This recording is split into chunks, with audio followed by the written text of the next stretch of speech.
great book of Matthew. If you're in the Bible in your pew, it's page 4, continuing in the Sermon on the Mount, chapter 5. This is verses 21 through 37. You have heard that it was said to those of ancient times, "You shall not murder, and whoever murders shall be liable to judgment." But I say to you that if you are angry with a brother or sister, you will be liable to judgment. And if you insult a brother or sister, you will be liable to the council. And if you say, "You fool," you will be liable to the hell of fire. So when you are offering your gift at the altar, if you remember that your brother or sister has something against you, leave your gift there before the altar and go. First be reconciled to your brother or sister, and then come and offer your gift. Come to terms quickly with your accuser while you are on the way to court with him, or your accuser may hand you over to the judge, and the judge to the guard, and you will be thrown into prison. Truly, I tell you, you will never get out until you have paid the last penny. You have heard that it was said, "You shall not commit adultery." But I say to you that everyone who looks at a woman with lust has already committed adultery with her in his heart. If your right eye causes you to sin, tear it out and throw it away. It is better for you to lose one of your members than for your whole body to be thrown into hell. And if your right hand causes you to sin, cut it off and throw it away. It is better for you to lose one of your members than for your whole body to go into hell. It was also said, "Whoever divorces his wife, let him give her a certificate of divorce." But I say to you that anyone who divorces his wife, except on the ground of unchastity, causes her to commit adultery. And whoever marries a divorced woman commits adultery. Again, you have heard that it was said to those of ancient times, "You shall not swear falsely, but carry out the vows you have made to the Lord." But I say to you, do not swear at all, either by heaven, for it is the throne of God, or by the earth, for it is his footstool, or by Jerusalem, for it is the city of the great king. And do not swear by your head, for you cannot make one hair white or black. Let your word be yes, yes, or no, no. Anything more than this comes from the evil one. This is the word of God for the people of God. Well, that's a really easy passage, huh? Not much to handle there. So Jesus is talking, this is the Sermon on the Mount, and last week Reverend Clyde shared with us about the salt and light, how we're to be something that sticks out in the world, something to give the world a little bit of flavor. And now we're speaking where Jesus is giving some instruction. In between, there's a little passage where it talks about the law and the prophets in verses 17 through 20. And Jesus says that he came not to abolish the law or the prophets, but to fulfill. So all these where he says, "But I say to you," it's not something where he's changing the law. He's not saying, "You've heard this, but I'm changing it. It's actually this." It's sort of a deeper message that he's giving. He says that unless your righteousness exceeds that of the scribes and Pharisees, you will never enter the kingdom of heaven. They were the most righteous of all. They were the ones who followed the law to the letter. And he's saying, well, you have to be more righteous than them. People are saying, how can I do that? He's about to explain how.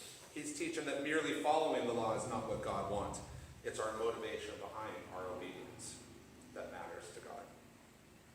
So he begins in this little section talking about murder. He says, you've heard it said that you should not murder. And whoever murders shall be liable to judgment. But he says, if you're angry with a brother or sister, you'll be liable to judgment.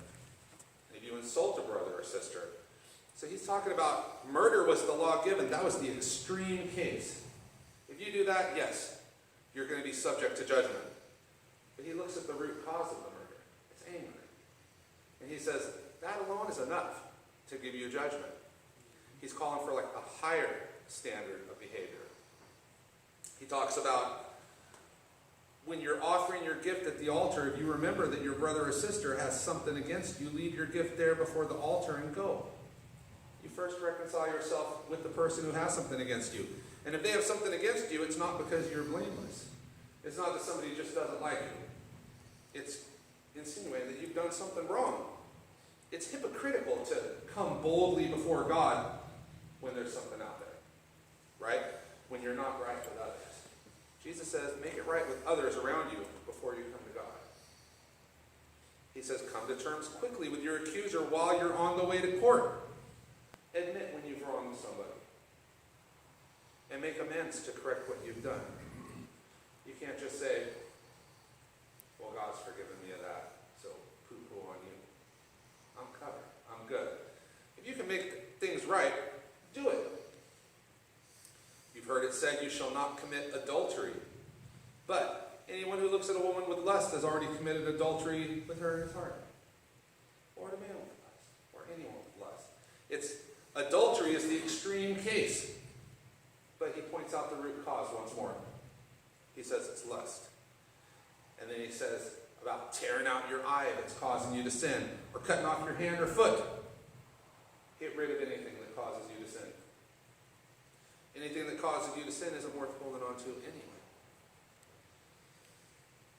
It's also said, whoever divorces his wife, let him give her a certificate of divorce. Once more, he's using an extreme case. Divorce is the extreme case. And it's a promise that you make to somebody. He's saying, don't divorce somebody and just go back on your promise unless there's a reason for it. You've heard in ancient times, you shall not swear falsely, but carry out the vows you made to the Lord. I say, don't swear at all. So he's using another extreme case, breaking an oath to God. It's pride is the cause of it. Some people say, oh, I swear to God, this is true. Or, oh, I swear on my life. I swear on my mother's life. That's just unnecessary. It's almost like you're adding something that doesn't need to be there. Be plain in your speech. Jesus says, say what you mean, and that's it. Let your yes be yes, let your no be no.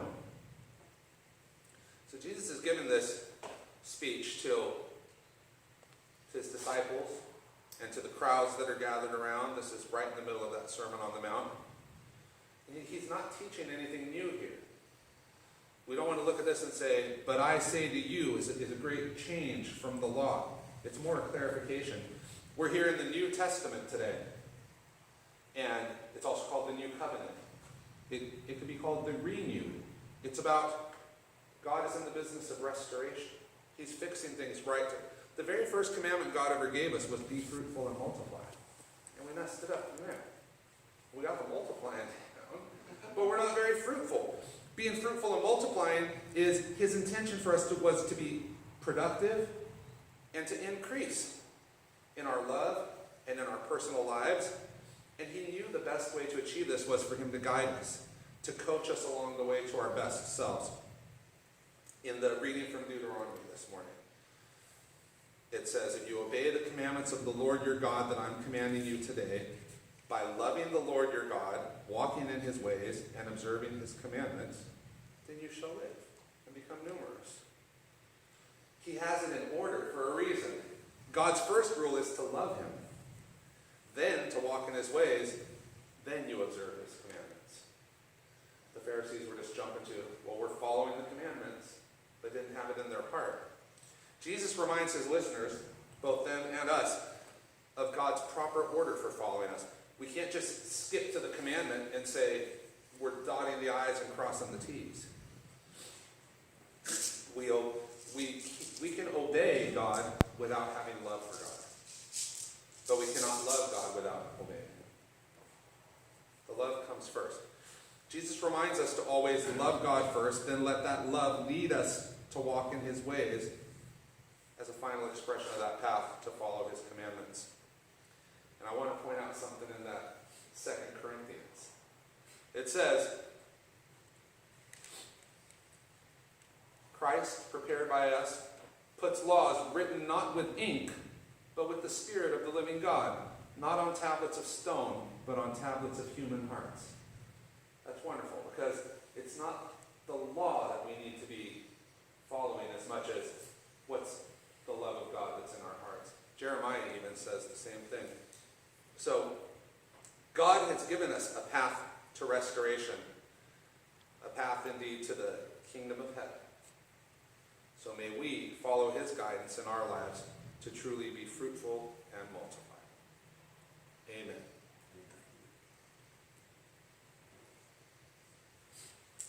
And our hymn of response, number 2160